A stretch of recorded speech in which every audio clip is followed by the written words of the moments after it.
Hi, Dad. I've completed the lower framing for the pump house, and I thought I'd just give you a quick rundown of some of the special features of this framing job. So, beginning with the bottom,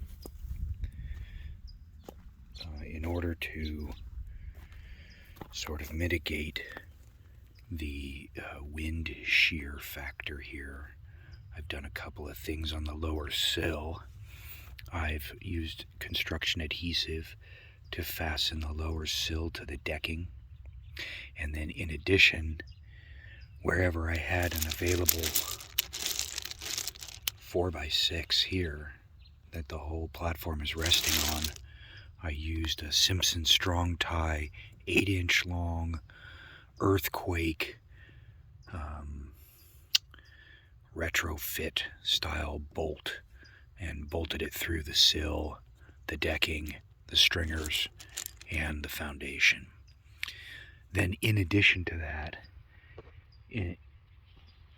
not only have I framed the studs into the sill plate with nails going this direction through the sill into the stud using a 3¼ inch long ring shank galvanized nail, which is just the easiest way to frame up a wall. But I've also gone back afterward and put a 4-inch number 10 by 4-inch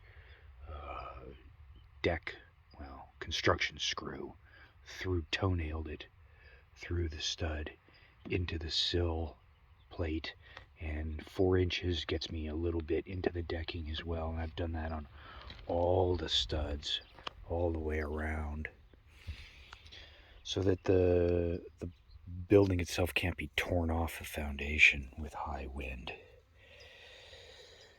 Okay, so in addition to that, once I got my box made, that top sill there has two 2x4s on it, and they are overlapped on the corners. You can see here that they are all overlapped up there, and they're glued and screwed all the way around for a very rigid application. In the front here,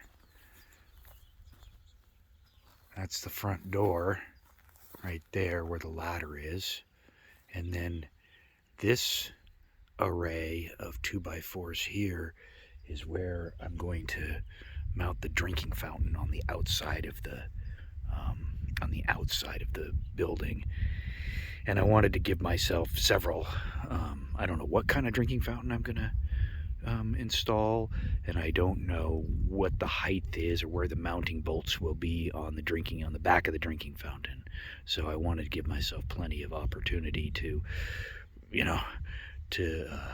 have all sorts of places to screw it in there, because it could be a porcelain drinking fountain and it could weigh 50 pounds. Okay, so here's the opening for the door. It's all properly blocked here. And then back here, this is a California corner right here. And you can see the wall was built in this direction, but I put an extra stud in here, right up in there. And that's called a California corner. And what that does is it gives you a surface to put your plywood on the inside here and nail to the corner. And then when you're done, you can turn around right here, put your other sheeting here and nail in here. Otherwise, you got to build out from here with several 2x4s to give yourself something to nail into, or if it were a house, give yourself something to put the drywall into. So that's it. All the walls are blocked. All the walls are blocked. I experimented with a couple of different kinds of blocking here to accommodate the California corner. Right here I have inset blocking. It's very sexy. Looks really nice. and goes around, wraps around the California corner and into the stud there. That's what I'm going to do from now on. I really like how that turned out. This was the cheap and easy way to block this. Here, you don't have to inset it. You just flip the 2x4 on its edge and mount it this way, and it blocks out there. But other than that, all the walls are nicely, properly blocked, and they actually go around in the proper pattern too. Up, down, up, down, up, down, all the way around. So that's the framing, and dogs are out here hunting. Well, they're not hunting. They're eating rabbit poop. I saw that. I saw that. I saw you do that. Eat rabbit poop. Goddamn dogs. You too. So, the next step in this project is to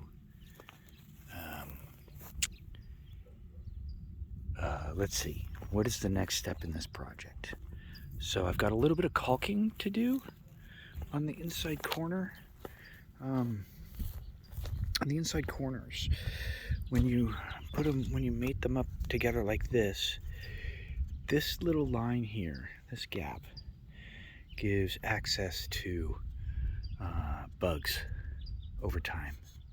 And so you come right in here, and in the California corner, you just put a little bead of caulk, top to bottom. So I'm going to caulk there, and then I'm going to, I bought 8-inch galvanized flashing, and I'm going to flash all along the bottom, all the way around on 3 sides. So the flashing will go below the sill and just to the bottom edge of the decking with galvanized flashing, because the outside sheathing, the T111, goes right to the edge of the sill, bottom edge of the sill. So there'll be galvanized flashing there. So I have to sort of rubberize along here and up all the studs, and then lay my flashing in, and I'll cut it to length and bend it really nicely, custom bend it around the corners. And then I'm going to flash the front, and that requires a little bit more thought. You have to put a little lip on the flashing here, and then you got to make all the cuts to accommodate the threshold, because the threshold really needs to be waterproofed in a meaningful way, so that rainwater doesn't get underneath the door and make its way into the wall. So flashing, and then I've got my rolls of tar paper right there, get ready to go, and those go wrap around. 1, 2, 3 wraps, and that will provide a moisture barrier.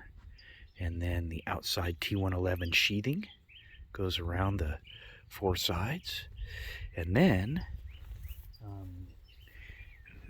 the box itself will be structurally sound enough for me to build the roof. Right now, it's not flimsy. It's just because it's a box and it doesn't have any triangles in it. It can wiggle.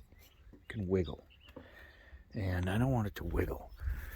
You don't have to build any triangles into it. You just have to put the sheathing up. And in fact, I really only have to put like 1 here and 1 in the back there on the outside, and that will literally hold it tight, and maybe 1 on the back.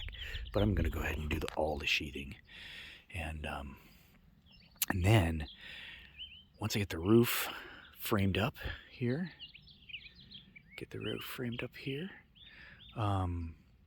I can lay the plywood down, and then put the paper over the plywood, and then put the metal roofing on top. And then I can move inside and do insulation and sheathing on the inside. So Still a few weeks. Mega bat. Drop that. God, he's so gross. Hey, what do you have in your mouth? What do you have in your mouth? Yeah, he knows he's in trouble.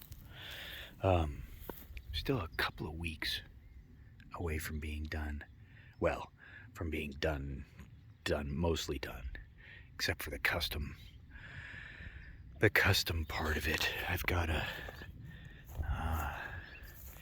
couple of 3-inch ports that I need to punch through the side. I've got a so back here is going to be water in from the well, and that's a 3-inch port. And then over here, that's the water that comes out of the tank. And that black thing up there is where the water goes into the tank.